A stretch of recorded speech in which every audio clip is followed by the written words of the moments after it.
Shalom Israel. We're going to do a quick video about the Feast of Dedication or Hanukkah.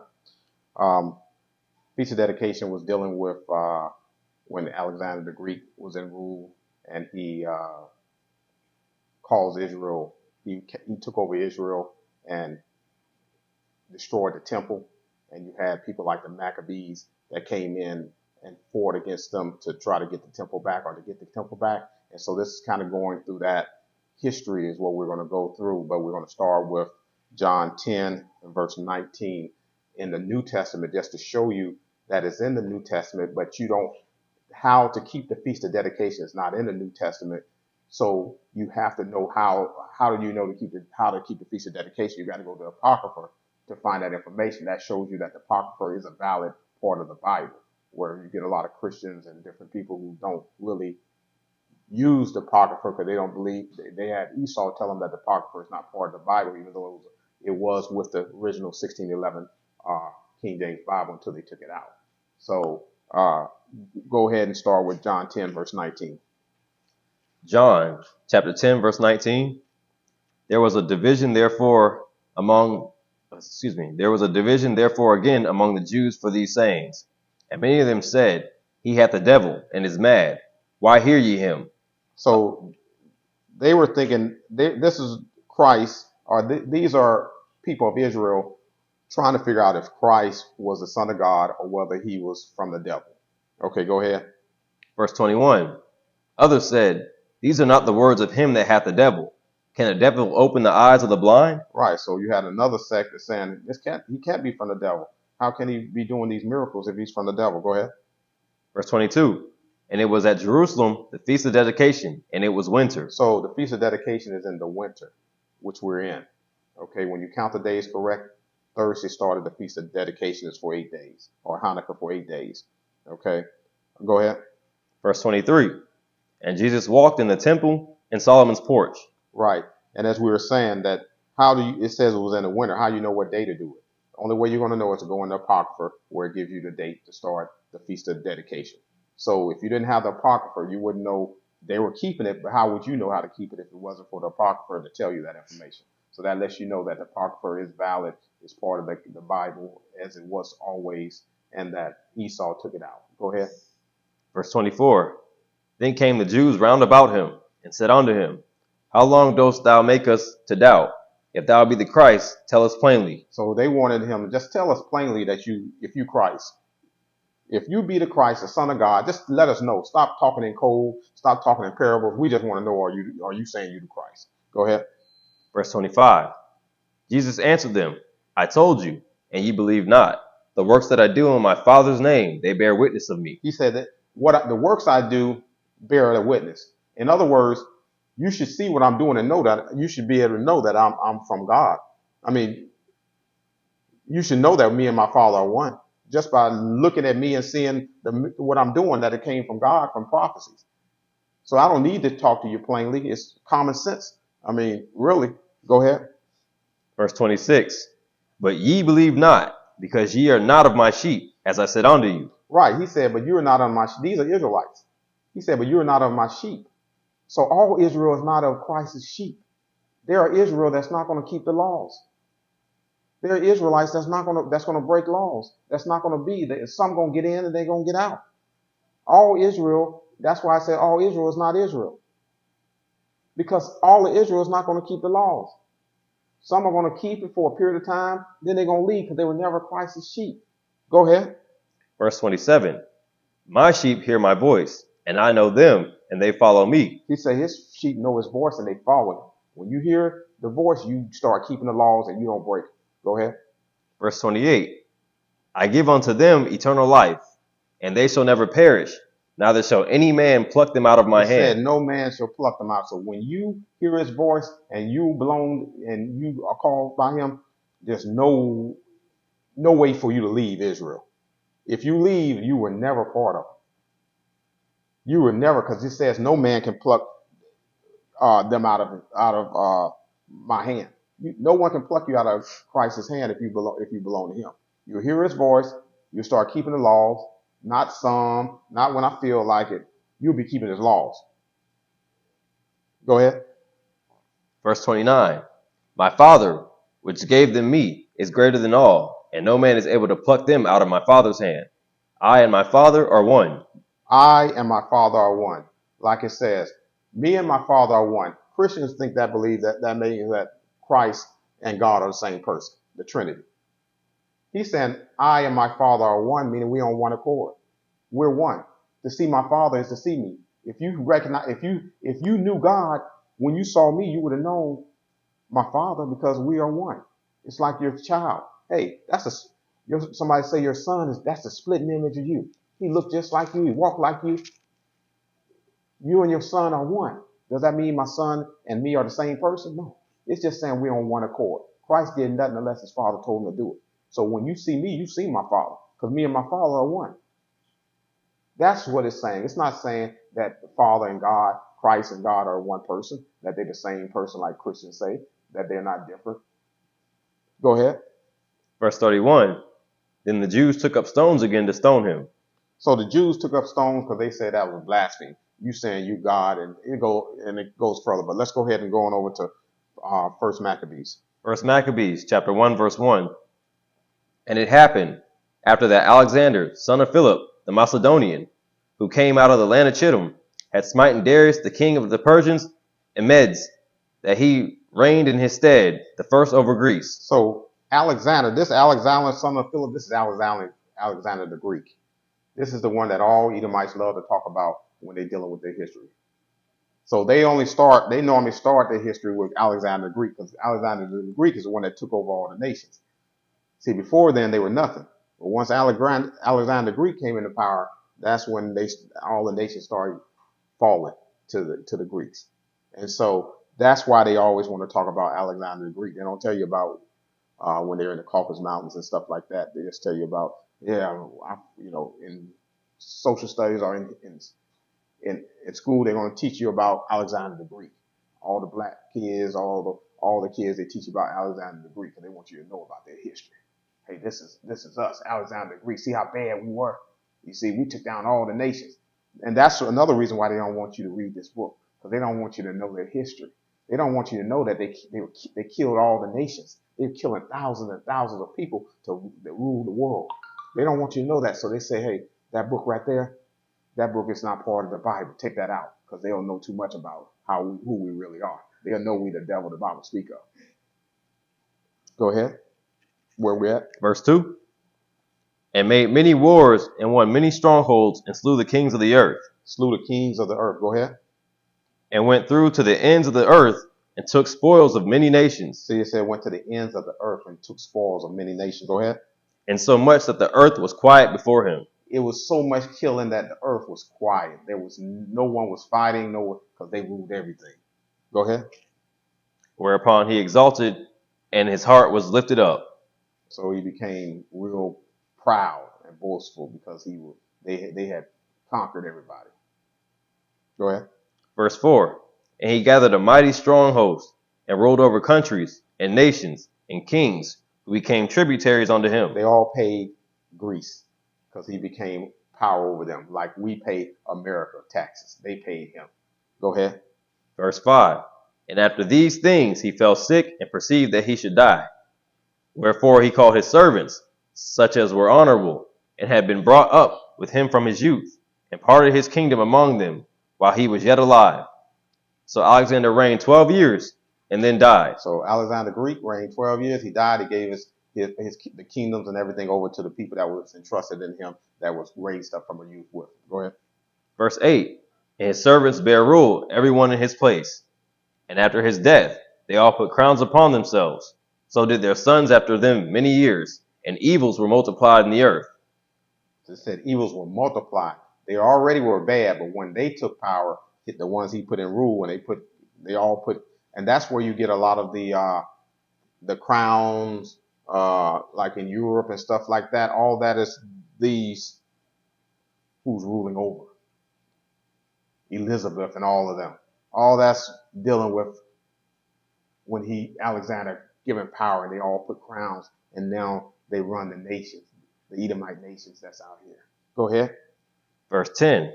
And there came out of them a wicked root, Antiochus, surnamed Epiphanes, son of Antiochus the king, who had been in hostage at Rome, and he reigned in the 137th year of the kingdom of the Greeks. In those days went there out of Israel wicked men, who persuaded many, saying, Let us go and make a covenant with the heathen that are round about us. For since we departed from them, we have had much sorrow. Right. So you got wicked Israelites that wanted to join to them because they're like, hey man, our life was better when we were under their rule. So they wanted to join, and that's what you got in Israel now. We'll join Esau in a second and go against our own people. If we had a war break out right now and they gave a lot of us the option that we had to either be in the woods, hiding out to keep the law, or to not keep the law and do what they say do, keep our houses, keep our cars, keep everything, 9% of us would take it. I'm talking about even the ones that say they Israel, they would take it. As soon as they see a couple people die, they're like, Most High wouldn't want me to die. I'm gonna do this now. At least I'll be alive. They'll come up with excuses in their head. Oh, this is why I'm doing it, because how could the scriptures come out if everybody's dead? So I'm gonna go ahead and submit, but I really on the inside I ain't really believe, but I'm gonna go ahead and do it. We would do all kind of excuses not to die, so our kids and children wouldn't die, and that's the way we are. You have Israel that we're not even under pressure, and we break laws. Not even under pressure. They would kill you if you weren't doing it. We do it openly now.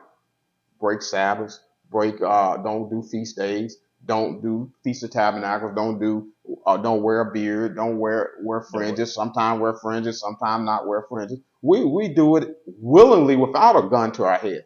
You think that if you're willing to break Sabbath, that if this happened, that you're going to give up your place, you're going to go out in the woods. No, you're just fooling yourself. You're fooling yourself. And that's the sad thing. If you're not willing to keep the laws when there's no pressure, when you can jump in your car, go where you want to go and everything, you think if they said, hey, I'm going to kill you if you don't keep it, what would make you keep? Oh, now I'm going to keep it now that you're going to kill me? But when you wouldn't kill me, I won't keep it. You wouldn't keep it when he killed you, and you when he didn't kill you, and you won't keep it when he killed you. So you're just fooling yourself. Well, Verse 12. So this device pleased them well. Then certain of the people were so forward herein, that they went to the king, who gave them license to do after the ordinances of the heathen. So they had license to do the same thing the heathens did. Go ahead. Verse 14. Whereupon they built a place of exercise at Jerusalem, according to the customs of the heathen. See, that's the custom of the heathen. The Colosseums, where you see football and all that. That's the custom of the heathen. And they gave them that's where it came from, Greece. All these Colosseums and all these sports and stuff, that all came from Greece. And some of them went and said, hey, they gave them the right to go build these things. Now they're breaking Sabbath because they got to go play football or basketball or box or whatever. So now they're breaking Sabbath by working on the Sabbath day and doing stuff. That's what the heathens, this is Israel doing, that went to them and said, hey, I want to be like you all. I can get wealthy. I can have a nice house, nice car. Hey, okay, I'll go ahead and eat pork. I'll do whatever you are. I won't circumcise my kids. If that's what it requires to have a good life, I'm willing to do whatever. And they don't realize they're going to go to hell. They don't, because they're looking at what's in front of them. Go ahead. Verse 15. And made themselves uncircumcised, and forsook the holy covenant, and joined themselves to the heathen, and were sold to do mischief. They were sold to do mischief. Go ahead. Now when the kingdom was established before Antiochus, he thought to reign over Egypt, that he might have the dominion of 2 realms. Wherefore he entered into Egypt with a great multitude, with chariots, and elephants, and horsemen, and a great navy, and made war against Ptolemy, king of Egypt. But Ptolemy was afraid of him, and fled, and many were wounded to death. Thus they got the strong cities in the land of Egypt, and he took the spoils thereof. He even got all of Egypt. Go ahead. Verse 20. And after that Antiochus had smitten Egypt, he returned again in the 143rd year, and went up against Israel and Jerusalem with a great multitude. So now he's going against Israel. Go ahead. Verse 21, and entered proudly into the sanctuary, and took away the golden altar, and the candlestick of light, and all the vessels thereof, and the table of the shewbread, and the pouring vessels, and the vials, and the censers of gold, and the veil, and the crown, and the golden ornaments that were before the temple, all which he pulled off. He took everything. He came in and just took temples down, all our temples, everything. Didn't care. He came in strong. Go ahead and took all our gold and everything. Go ahead. Verse 23, he took also the silver and the gold, and the precious vessels. Also he had took the hidden treasures which he found. And when he had taken all away, he went into his own land, having made a great massacre, and spoken very proudly. Therefore there was a great mourning in Israel, in every place where they were, so that the princes and elders mourned. The virgins and the young men were made feeble, and the beauty of women was changed. Every bridegroom took up lamentation, and she had sat in the marriage chamber was in heaviness. And the land was moved for the inhabitants thereof, and all the house of Jacob was covered with confusion. Right. So we didn't know what to do. We don't have a temples to go pray in or whatever. We're in confusion. What are we to do? It said the women, the beauty of the women was changed. They were no longer looking nice and everything. They weren't the Israelite women that we know. Go ahead. Verse 29, and after 2 years fully expired, the king sent his chief collector of tribute unto the cities of Judah, who came unto Jerusalem with a great multitude, and spake peaceable words unto them. But all was deceit. For when they had given them credence, he fell suddenly upon the city, and smote it very sore, and destroyed much people of Israel. So he destroyed. See, just like he did to the Indians. Come in all peacefully, come in all nice, sweet words, and then he come back when when you got your guard down, and he kill you. Go ahead. Verse 31, and when he had taken the spoils of the city, he set it on fire, and pulled down the houses and walls thereof on every side. But the women and children they took they captive, and possessed the cattle. Then builded they the city of David with a great and strong wall, and mighty towers, and made it a stronghold for them. And they put therein a sinful nation, wicked men, and fortified themselves therein. They stored it also with armor and victuals. And when they had gathered together the spoils of Jerusalem, they laid them up there, and so they became a sore snare. For it was a place to lie in wait against the sanctuary, and an evil adversary to Israel. It was an evil adversary to Israel. Go ahead. Verse 37, thus they shed innocent blood on every side of the sanctuary and defiled it, insomuch that the inhabitants of Jerusalem fled because of them, whereupon the city was made an habitation of strangers, and became strange to those that were born in her, and her own children left her. Right, so you had Israel leave. They left because it was just so bad. They became strangers in their own land. Go ahead. Verse 39, her sanctuary was laid waste like a wilderness. Her feasts were turned into mourning, her Sabbaths into reproach, her honor into contempt. Couldn't keep Sabbath. It was just, everything was just terrible. Go ahead. Verse 40, as had been her glory, so was her dishonor increased, and her excellency was turned into mourning. Moreover, King Antiochus wrote to his whole kingdom that all should be to one people. See, that's where they get the one people. We are family. The Michael Jackson song, we all one big family. We're a melting pot here in America. That's where they get it from. We're all one. We're all Americans. We're all one. That's where they get it from. Go ahead. Verse 42, and everyone should leave his laws. So all the heathen agreed according to the commandment of the king. So everyone agreed to leave their laws and keep their laws, just like we do in America. Eat pork, worship on Sunday instead of Sabbath, defile ourselves, break high holy days, Sabbaths, and everything. We do the same. That's what the heathens did. But you had a few that wasn't going to go for it. You had the strong Israelites, the ones that say, I'd rather die than to break a Sabbath or break God's laws. It ain't going to be but a few. Most will do it. Go ahead. Verse 43. Yea, many also of the Israelites consented to his religion, and sacrificed unto idols, and profaned the Sabbath. Right. They profane the Sabbath. Go ahead. 44. For the king had sent letters by messengers unto Jerusalem and the cities of Judah, that they should follow the strange laws of the land, and forbid burnt offerings and sacrifice and drink offerings in the temple, and that they should profane the Sabbaths and festival days. So they're to profane the Sabbath and festival days. Not do them, eat pork, destroy, do stuff the devils, Buy and sell on the Sabbath. buy and sell on the Sabbath, work on the Sabbath. It's things that Israel do right now. You cannot work on the Sabbath. That's it. You have people, I have somebody come and, hey, I need to get something from your house that requires you to work. I'm not doing it. Can't do any of that. We can't clean cars on the Sabbath. It's work. It's breaking the law. You have to wait till another day to clean car or to do all that. Don't wait till the Sabbath day to clean your car. Go ahead. Verse 46. And pollute the sanctuary and holy people. Set up altars and groves and chapels of idols, and sacrifice swine's flesh and unclean beasts. Yeah, they sacrifice swine's flesh. Go ahead. Verse 48.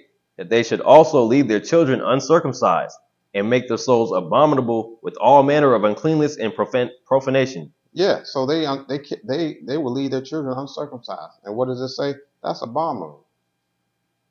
That's what they would do. These are Israelites. These are not the other nations. These are Israelites that have gone the way, start keeping the customs of the other nations. I mean, think about your mothers, your fathers, your friends, or different people that you call friends, which shouldn't be your friends. A lot of us got more friends in the world than we got in Israel. That's sad. The only friends I got is in Israel. Right. Those are my true friends. Right. Other people got more friends that's not in Israel. They probably barely talk to Israel. They probably call their friends who are out in the world more than they call. That's already tell you you're wicked. If you talk more to the people that's not in this truth than you do people in the truth, then you're wicked. That's the bottom line. You should be calling your people. You should be calling your brothers. Normally, if you're doing the same thing, you want to speak to them. If there's somebody, if one of your friends used to own a strip club, you probably don't want to talk to them anymore. If you're talking to Bible stuff, you want to talk to people talking about Bible. If you don't want to talk to people talking about Bible, then you probably whatever they are. You are the company you keep. You are the company you keep. People don't have to be a rocket scientist to figure. God, the Most High gives us wisdom to see. You should be contacting people who are trying to help you build your soul. You should be in contact with them, asking them questions. Hey, what can I do? Reading your Bible, asking them questions. Hey, I don't understand this verse right here. I would have I can recall Officer David calling me sometimes 4, 5, 6 times a day.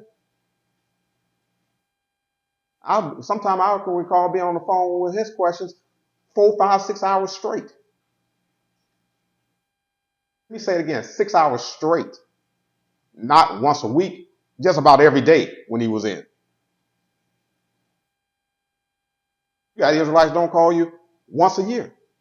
And they wonder why they can't teach the Bible, why they don't understand what the scriptures are saying. Don't wonder. You ain't doing nothing. Go ahead. Verse 49. To the end they might forget the law and change all the ordinances. So they did that so they might forget the law and change all the ordinances. They wanted Israel because they know as long as we're in sin, the Most High won't fight on our behalf. They know that. The nations know that. So they cause us to sin so that Christ won't return. They don't want Christ to return. They know what's going to happen to them. So they get dummies to break the law.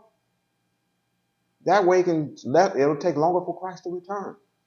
But it's already foreshadowed that he's going to return regardless. There's going to be enough Israelites that's going to be keeping the laws, and then he's going to break that sky, and you better hope that you got oil. You better hope you've been keeping the law. Because if you're not, you're going to be left here. And you are not going to be one of the 144,000 taken away. You might have to go through that tribulation period where there's going to be all kind of stuff going on. But that's your choice. Everybody has a choice to make. You either enjoy this world or you enjoy the world after. And you can enjoy this world, but you got to make sure you put the Most High first. Verse 50. And whosoever would not do according to the commandment of the king, he said he should die. If you didn't do what the king told you, hey, you cannot worship on the Sabbath day. You got to eat pork. You can't circumcise your kids. How many in Israel, I'm not even talking to people in the world, people that call themselves Israelites with fault. They breaking it down. Ain't nobody told them. No king say you got. They say, hey, you can do whatever religion you want to do. Imagine if they said, if you're not going to do what you're supposed to do when there's no gun to your head, what makes you think you're going to do it when he said? If you're going to break the Sabbath when there ain't no gun to your head, if he tell you to break your Sabbath, you're going to all of a sudden get brave? You're going to still break it. You're going to do it easier. Hey, what? I'm going to die? I definitely ain't going to do it. I wasn't doing it before, but I definitely ain't going to do it if you're talking about killing me. That's how Israel is. And that's why we reap the reward that we're going to get when the kingdom. You want the Most High to say, well done, my good and faithful servant. You better be keeping these laws. You want him to say, get away from me. I don't know you. Don't keep them. Break the Sabbath. Break the feast days. Don't wear fringes. Don't worry about when the days of the feast start. Teach other people to break the laws. Teach other people to break the laws. Have fun. Enjoy your life. Live your best life, like they say. And then we're going to see. You're going to close your eyes one day and you're going to wake up at judgment and you're going to be like, oh, this is real. You're going to be shivering because you know you ain't been keeping the laws when you wake up before. Because you don't know the day or the hour where you're going to take you. You can sleep tonight and wake up tomorrow, and the next time you wake up, you at judgment. And you like, and he open up that book and with the laws in it, and he open up the other book, which is your life, and he see what matches. Did he keep the Sabbath days? Did he do this? He gonna look, and if you ain't do what the law say in that book, and remember, they got angels. The scripture say there's angels that are recording everything and every idle word you say. So it's a record. There's angels right beside each one of us right now recording everything. It's recording me doing a lesson right now. It's recording all of this. And you're going to stand before the Most High. When you over there with some woman, it's being recorded. See, we don't, because we can't see it. We like, oh, it don't matter. Oh, I have fun. Whatever. Go ahead. I was about to say that. Now, because a lot of us think just because man doesn't see it, we're safe. You don't see, you might not be around your Israelite brothers or around anybody else. You're still doing your wickedness. Don't think that no one's watching you. If your brothers or your family don't see you, the Most High is always watching you. What's done in the dark comes to the light. That's why it says his eyes are what? 10,000 times stronger than the sun. You know what 10,000 you can't even block that, son. If it's 10,000 times stronger than the sun, that means you can put metal around the whole house and that sun will still get through that metal and see. That's what it's saying. 10,000, you couldn't make it dark enough that 10,000 times stronger than the sun could the light. You still see light through straight metal. They put you in a metal box, 8 inches thick, and the 10,000, the sun will still beam through that metal because it's so strong. That's how God's letting you know, hey, I can see every little thing you do. Verse 51. In the selfsame manner wrote he to his whole kingdom, and appointed overseers over all the people, commanding the cities of Judah to sacrifice city by city. Then many of the people were gathered unto them, to wit, everyone that forsake the law. And so they committed evils in the land. Go ahead. And drove the Israelites into secret places. So some Israelites had to go into secret places because they wanted to keep that law. And they're like, hey, I'm going to have to leave because hey, you can keep your nice house, your car. I got to keep this law. Go ahead.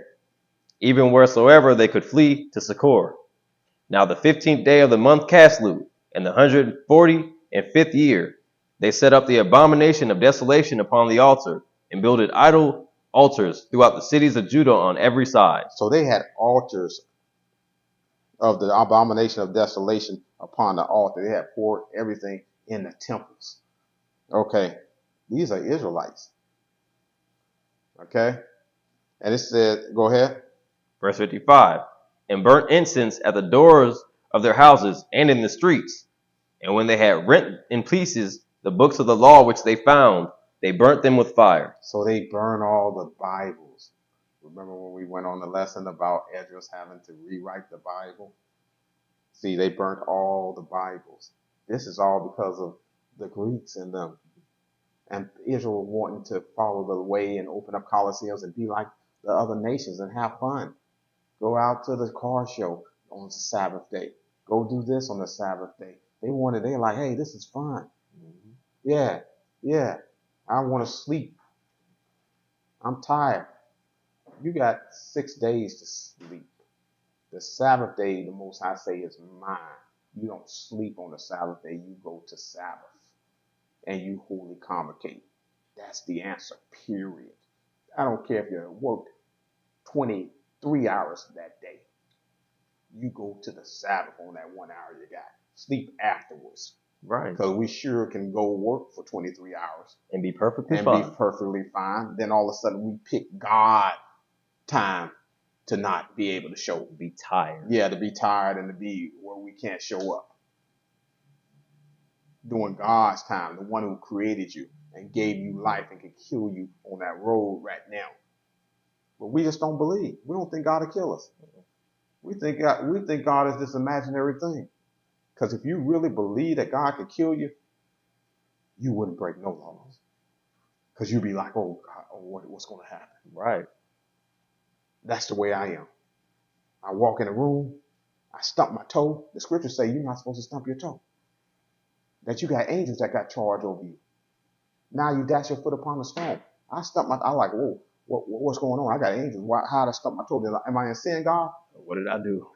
For stumping my toe. Breaking the Sabbath and all that, I definitely ain't doing that. I'm talking about if I stump my toe, I'm wondering, is something I'm doing wrong? Most High, because I'm supposed to have angels that protect me. And I'm not even supposed to let the Most High not even supposed to let me stump my toe on a table. And I just stumped my toe. What am I in sin? Let me check myself. Is it something I'm doing wrong? Is it something? That's what I do. Other people, they'll break laws and don't even care. I ain't even talking about stumping a toe. They look at that. That's fine. You do all that for stumping a toe. Yeah, you do. Called fear and trembling. Sorry. Go ahead. Verse 57. And whosoever was found with the book of the testament, or of any committed to the law, the king's commandment was that they should put him to death. If you had scriptures, you were to put to death. Go ahead. Verse 58. Thus did they, by their authority, unto the Israelites every month, to as many as were found in the cities. As many as were found in the city with scripture, they were put to death. Go ahead. Verse 59.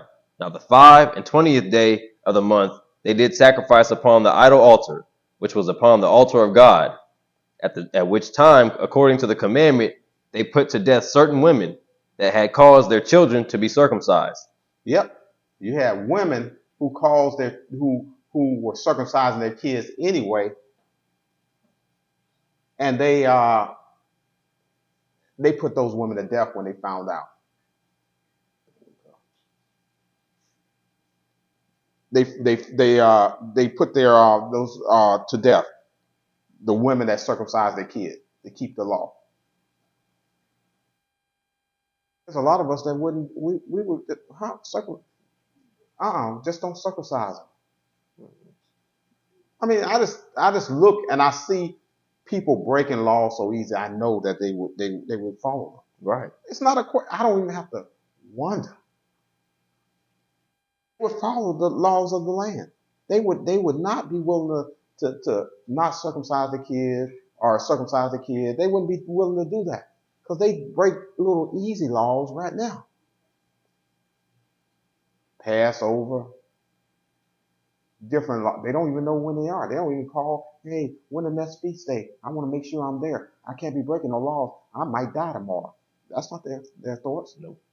You got to call and tell them, hey, it's a feast day coming up. Hey, nah, you shouldn't have to call you for nothing. You should be calling to find out when it is because you don't want to be put to death. But hey, they don't care. Most High gonna get you back when you die. You might be able to get away with it now and think you got the best end of the stick now. Wait till the time God's gonna get you back. Payback is something. You don't what to say. You don't want to fall in the hands of the Most High. You don't want to fall in God's hands. Oh, the fearful hands of the living God. Yes, Yeah, sir. you don't want to fall in the fearful hands of the living God. Go ahead. Verse 61. And they hanged the infants about their necks. They hanged the infants that were circumcised by the neck. That's how gruesome the Greeks or the white or Esau is. That's how gruesome they are. See, why would they want you to read this? Why would they want you to read this? They took it out. They don't want you to read this. And then they got the narrative and they got all the Israelites in the churches believing that this is not supposed to be. They'll fight you over. I don't know. Yeah, you can tell me something about the New and the Old Testament. I don't want to hear nothing about that apocryphal stuff. They got them so believing that the apocrypha is not of God. Go ahead. And rifled their houses, and slew them that had circumcised them. Howbeit, many in Israel were fully resolved and confirmed in themselves not to eat any unclean thing. But some of them said, I ain't eating any unclean thing. I don't care.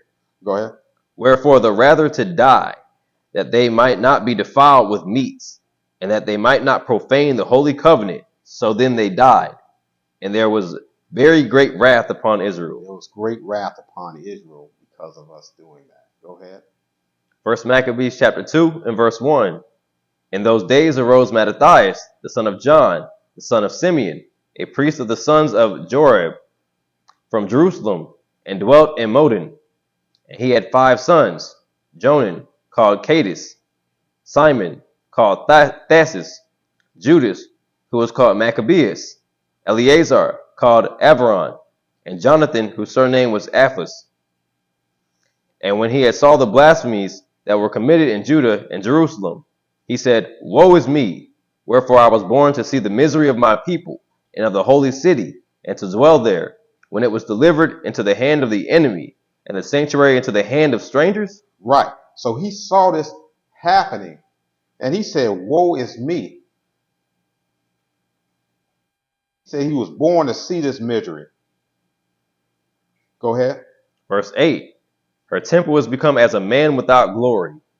Her glorious vessels are carried away into captivity. Her infants are slain in the streets. Her young men with the sword of the enemy. They were slaying kids and infants in the street. Just imagine looking outside and you got infants being just blood everywhere. That's how gruesome they are. That's why in Deuteronomy it says, verse 10. Wait, I'm sorry. Verse 10. What nation hath not had a part in her kingdom and gotten of her spoils? It said, what nation hath not a part in her kingdom and gotten of her spoil? You got nations that say, we ain't have nothing to do with slavery. We ain't have nothing to do with anything. This right here is letting you know every nation has something to do with Israel's spoil. So they can't use the excuse that, well, we didn't have nothing to do with slavery. We didn't have slaves. Every nation had something to do with our destruction. And that's why all nations are going to pay for them doing what they did to Israel. Go ahead. Verse 11. All her ornaments are taken away. Of a free woman she has become a bondslave. And behold, our sanctuary, even our beauty and our glory, is laid waste, and the Gentiles have profaned it. To what end therefore shall we live any longer? Then Mattathias and his sons rent their clothes, and put on sackcloth, and mourned very sore. In the mean, while the king's officers, such as compelled the people to revolt, came into the city of Modin to make them sacrifice. And when many of Israel came unto them, Mattathias also and his sons came together. Then answered the king's officers and said to Mattathias on this wise, Thou art a ruler, and an honorable and great man in this city, and strengthened with sons and brethren. Now therefore come thou first, and fulfill the king's commandment, like as all the heathen have done, yea, and the men of Judah also, and such as remain at Jerusalem. So shalt thou and thy house be in the number of the king's friends. Right. You go ahead and do this. You're well known in the area.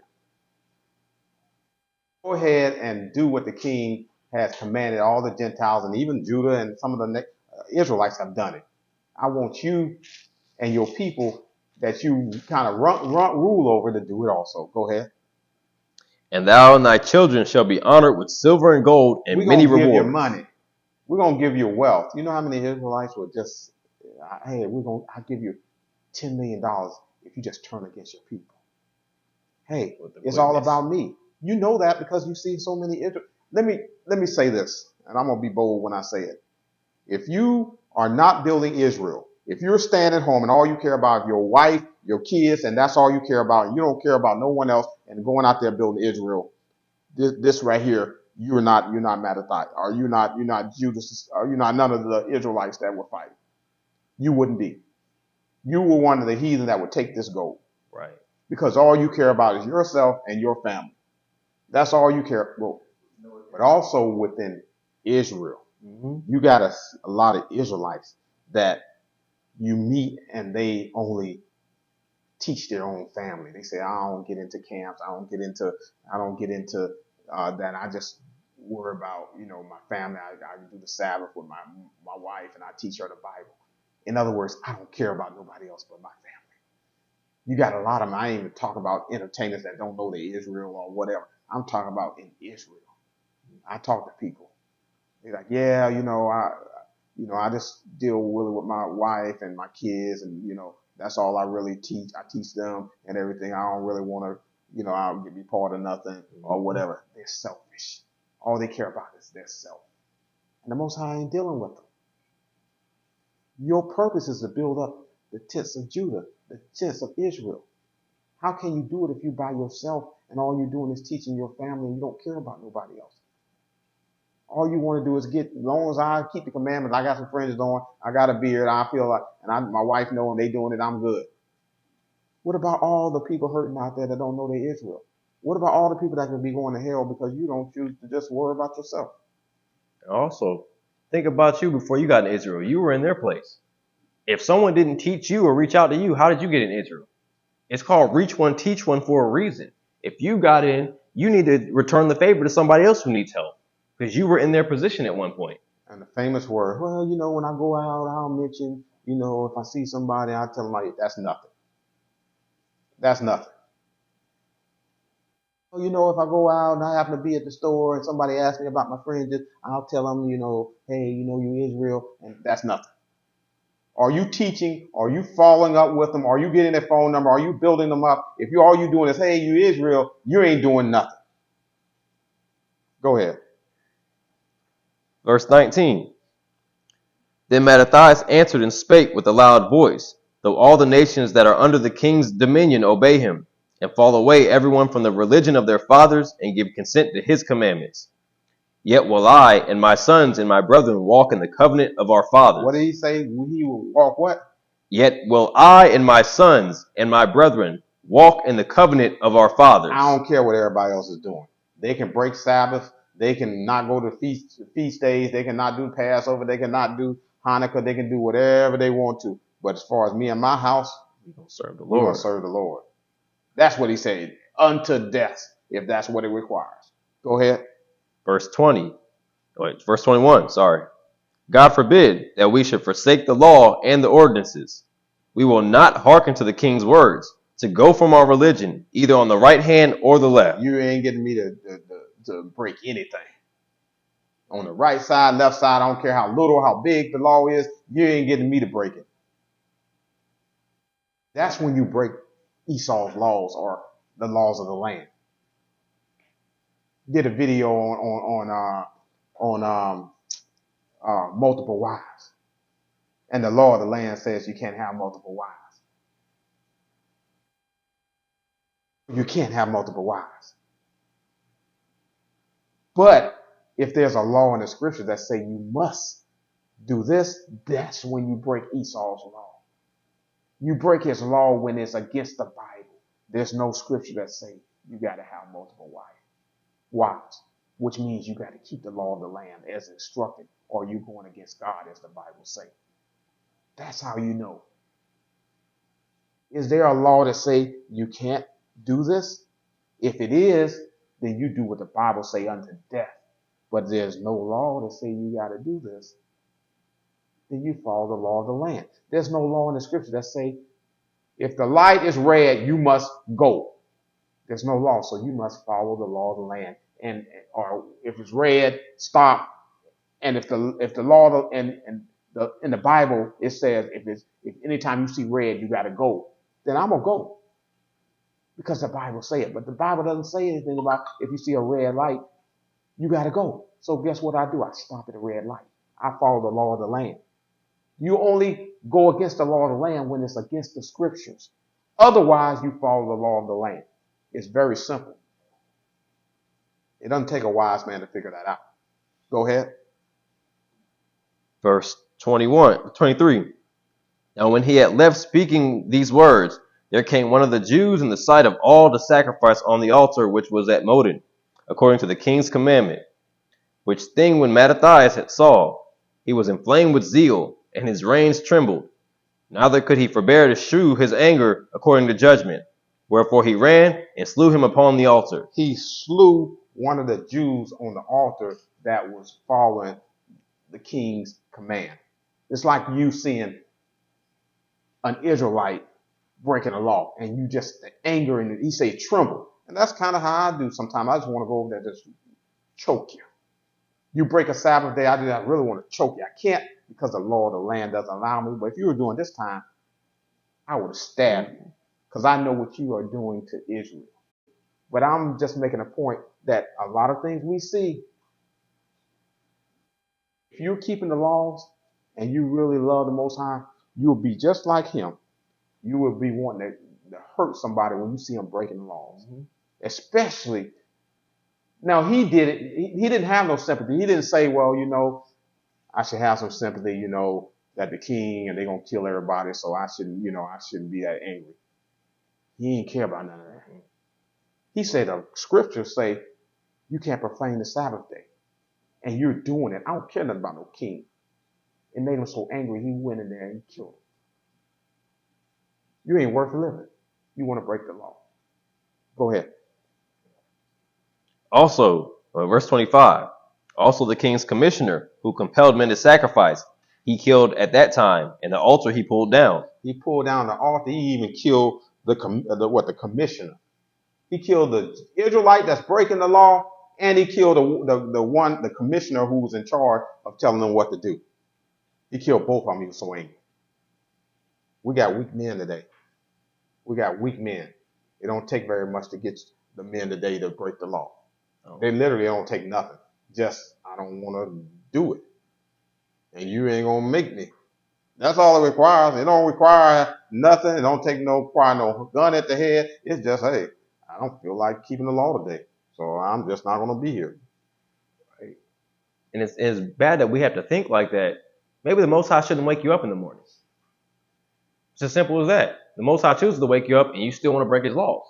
When we just noticed that the Most High can kill you whenever he feels like it.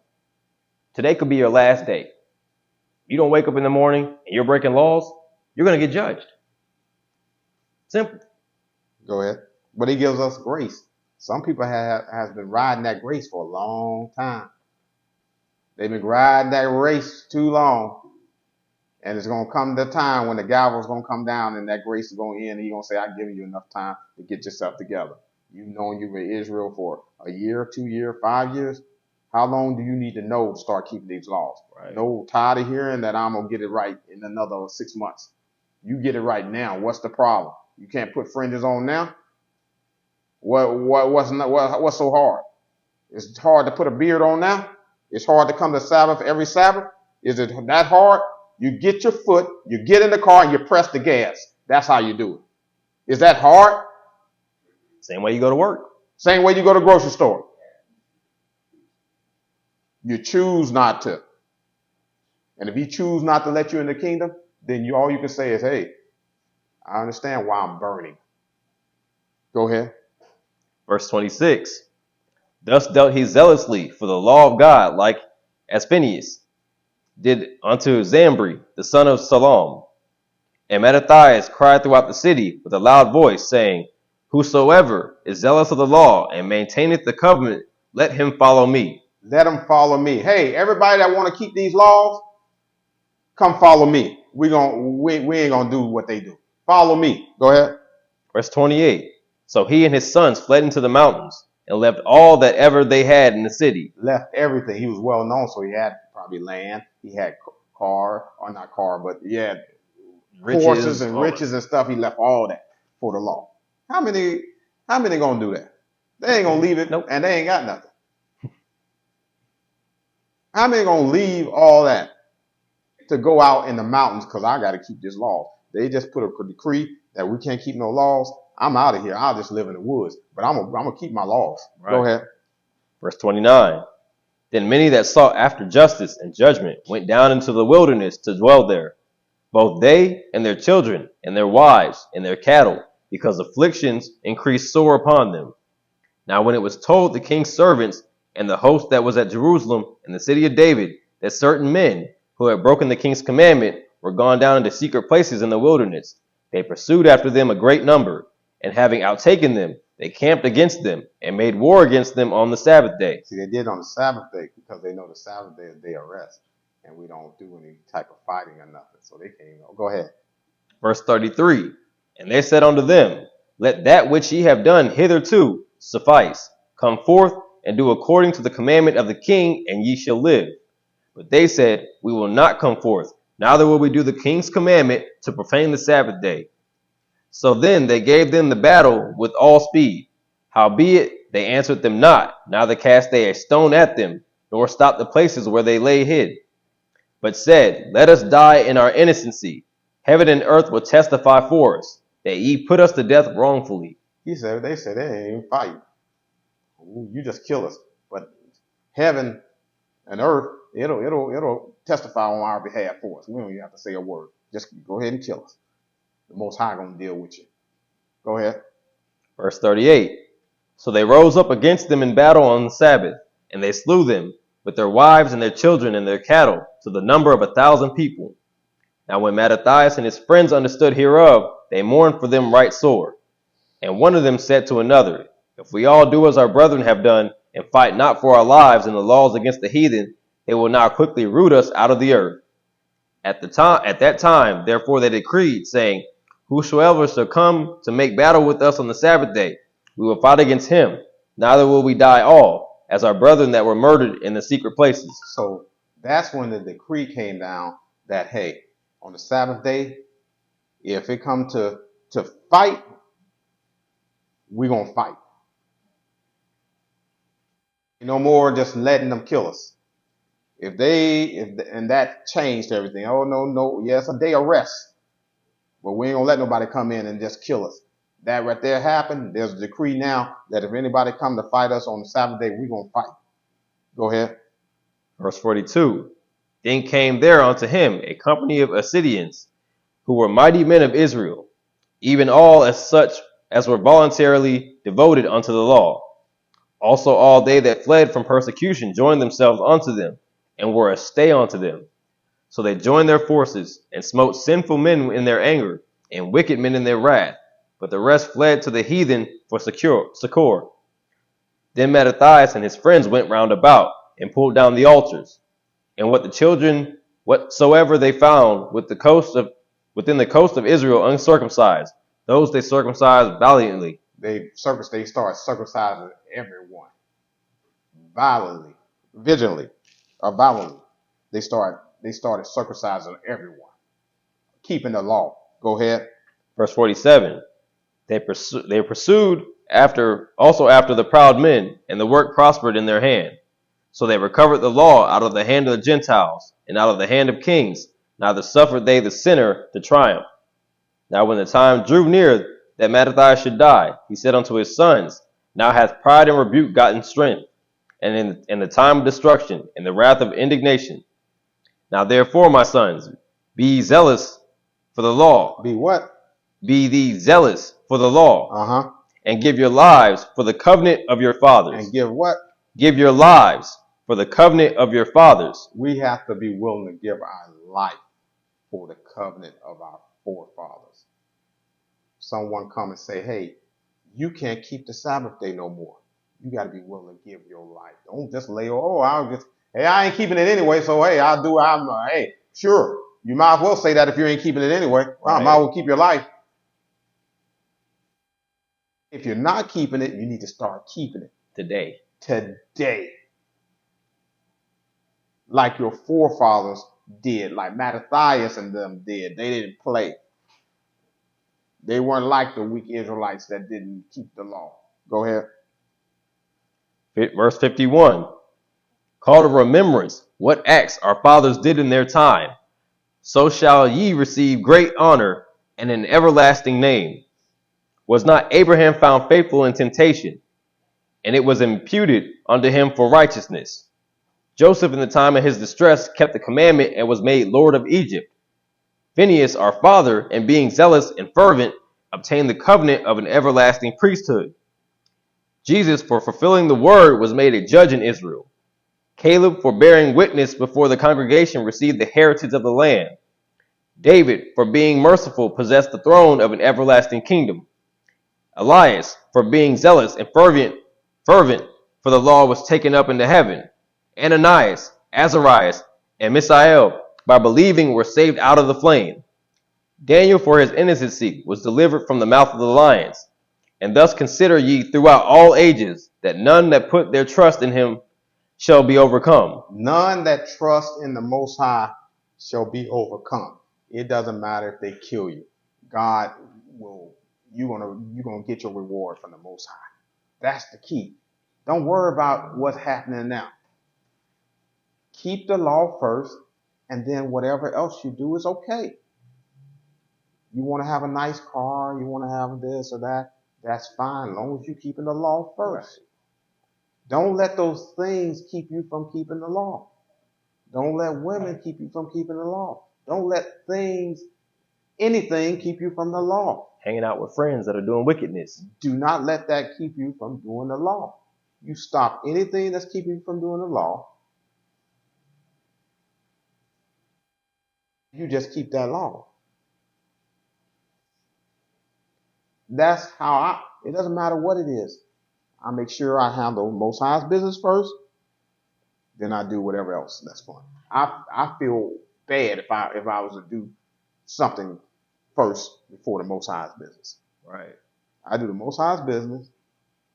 If I got a lesson to do to put online, I got to make sure I get that lesson done. Even if I wanted to go out and wash my car, I had things I want to do. That's fun. I might want to go look at some fish at the aquarium place. I said, let me get this done. And if I don't get this done, then I guess I won't be able to do this other stuff till another day or whatever. But I got to get this. I don't go do the fun stuff first.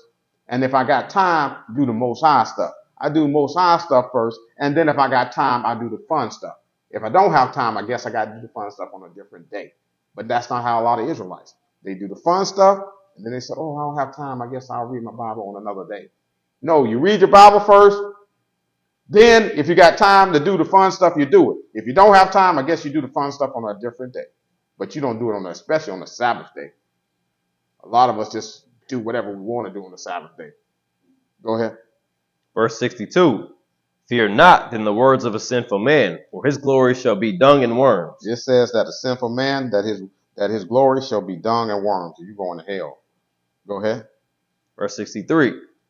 Today he shall be lifted up, and tomorrow he shall not be found, because he is returned into his dust, and his thought is come to nothing. Wherefore, ye my sons, be valiant, and shew yourselves men in the behalf of the law, for by it shall ye obtain glory. And behold, I know that your brother Simon is a man of counsel. Give ear unto him always. He shall be a father unto you. See, he's given instructions to them before he died. He said, your brother Simon is a man of counsel, meaning a wise man. Take heed to what he's saying. A lot of Israelites don't counsel. They think they're smarter than everybody. They don't counsel with no one. They don't ask questions of no one. All they do is just do whatever they're going to do and just, hey, I've been around for 40 years, 50, 60 years. Ain't nobody tell me. I don't need nobody to tell me nothing. I already know. I live all this life. Well, if you're so smart, how about keeping all the high holy days since you're so smart? If you're so smart, you should know how to do that at least. Obviously, you ain't that smart. Go ahead. Verse 66. As for Judas Maccabeus, he hath been mighty and strong, even from his youth up. Let him be your captain, and fight the battle of the people. Take also unto you all those that observe the law, and avenge ye the wrong of your people. Recompense fully the heathen, and take heed to the commandments of the law. So he blessed them, and was gathered to his fathers. And he died in the 146th year, and his sons buried him in the sepulchres of his fathers at Modin. And all Israel made great lamentation for him. You want to be like Mattathias. You want to be like the Maccabees. You want to be like them. Men of honor, not wicked men. You want to be men of honor. With that, I say shalom.